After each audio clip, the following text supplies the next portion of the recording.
Living with terminal cancer, Kira Rickard knows her time is limited. If I hit the age of 40, I will be delighted and maybe a little bit surprised.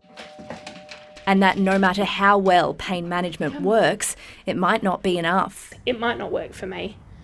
And knowing that in Tassie, I now have a choice at the end, that's actually really lovely, and it's really freeing.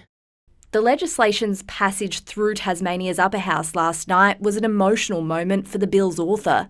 I move that a message be transmitted to the House of Assembly, equating that House accordingly.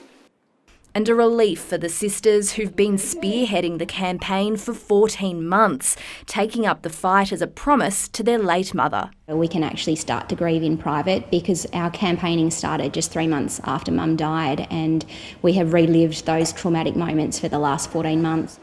It will take another 18 months before the legislation comes into effect, and doctors and nurses will need to be trained.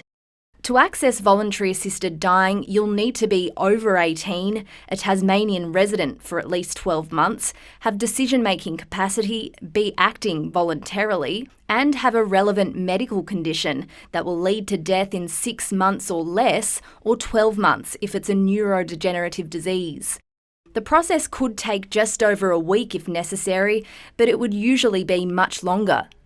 The journey begins when someone asks their GP about what their options are. The GP supplies the information, which includes palliative care, home care and voluntary assisted dying.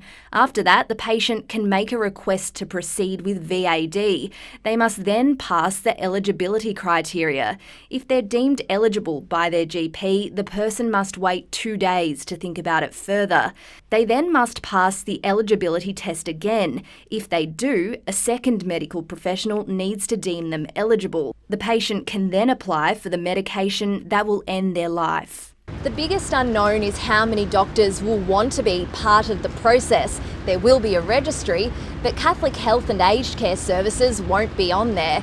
Already though, for Tasmanians who led the fight, the desire to share this moment with the rest of the country is growing. I think that voluntary assisted dying should be something that all Australians have the right to access. It's about our bodies and our lives and our choices. Alexandra Alvaro, ABC News.